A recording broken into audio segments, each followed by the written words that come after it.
sangat erat kaitannya dengan rasisme.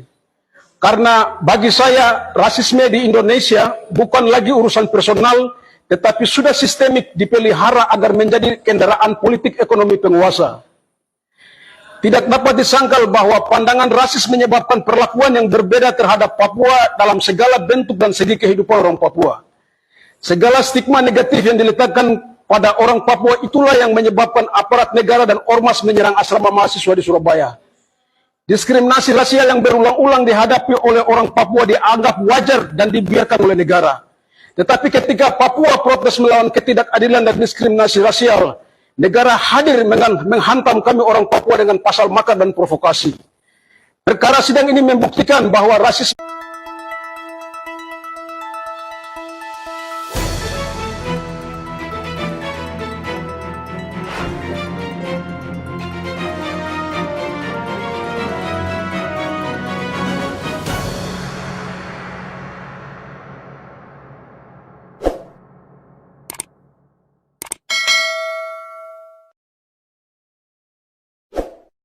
sangat erat kaitannya dengan rasisme.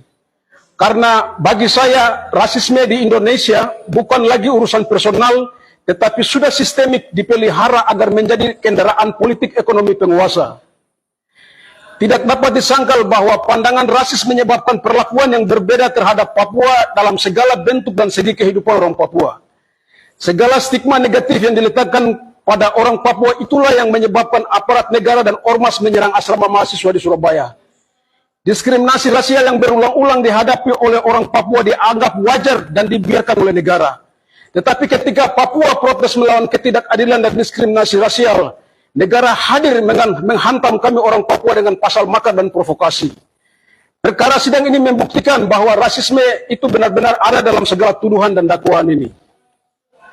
Pernahkah negara dan aparaturnya menjawab mengapa ras bangsa Papua menjadi minoritas? Hanya tersisa 2,9 jiwa, sementara tetangga kami, Papua Nugini, sudah 17 juta jiwa. Dari minoritas yang terlampau jauh ini, kenapa tanah Papua secara konsisten menduduki urutan pertama penduduk termiskin dengan IPK paling terendah di Indonesia? Kenapa jawaban dari konflik Aceh adalah perundingan damai, tetapi jawaban dari konflik Papua adalah senjata dan penjara? Kenapa undang-undang anti diskriminasi rasial, undang-undang kebebasan berekspresi, dan undang-undang kekhususan dalam kasus tidak berlaku dan berpihak pada orang Papua? Bukankah itu suatu kejahatan terstruktur terhadap kami orang Papua? Bisakah pertanyaan-pertanyaan ini dijawab oleh saudara jaksa dan negara ini? Ataukah jawabannya memang harus ada moncong senjata dan ketuk palu hakim?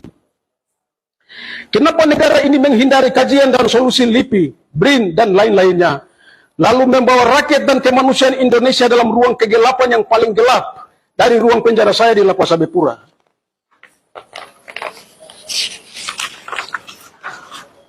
Majelis Hakim dan Jaksa yang terhormat, kehadiran saya pada aksi damai tolak rasisme tanggal 19 Agustus 2019 adalah untuk mempertanyakan semua itu. Saya tahu bahwa saya memiliki hak hukum untuk melawan segala bentuk rasisme. Negara ini memberi ruang belajar, dan saya telah mempelajari konstitusi, semboyan, dan Pancasila. Tetapi kenapa perjuangan saya demi kesetaraan, kemanusiaan, keadilan sosial, dan kemerdekaan dipasung dengan senjata dan penjara? Saya percaya bahwa hak untuk bersuara dan berbicara adalah hak yang dijamin oleh konstitusi dan hak asasi manusia. Saya telah melaksanakan hak-hak tersebut dengan damai tanpa merugikan siapapun.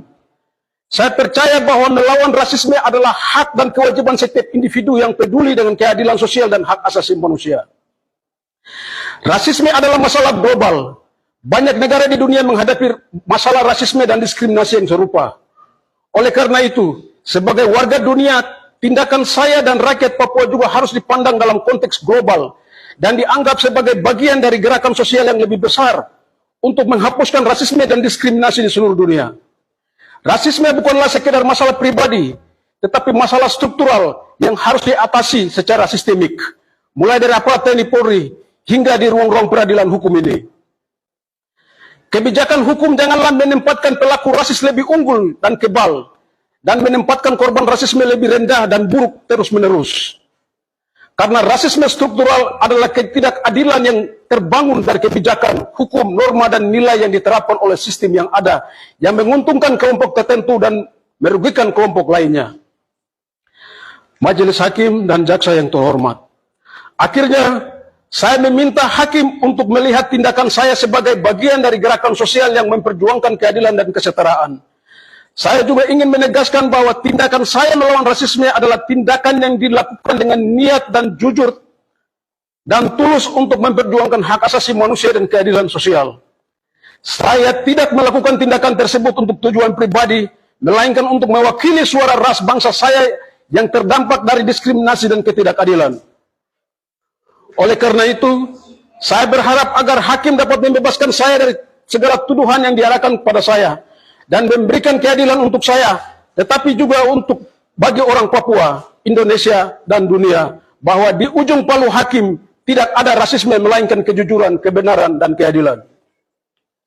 Saya harus mengakui dengan jujur dan berterima kasih untuk majelis hakim yang benar-benar mempertaruhkan segalanya untuk menghormati hak kesehatan saya hingga terselesainya proses perawatan dan pengobatan.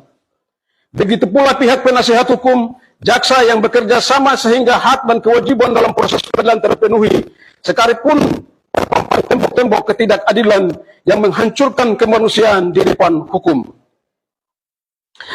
Rasisme adalah bentuk penindasan yang menghambat kemerdekaan dan kesetaraan. Angela Davis. Tidak ada tempat untuk rasis dalam peradilan hukum. Ketika keputusan hukum didasarkan pada ras, itu merusak integritas dan legitimasi sistem peradilan itu sendiri. Sonia Sotomayor. Demikian pledoi saya buat dari Lapas Abepura 2 Mei 2023. Victor Frederick Yemo. Terima kasih.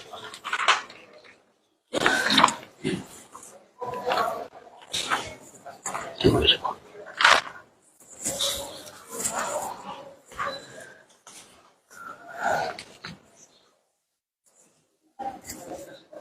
Dok.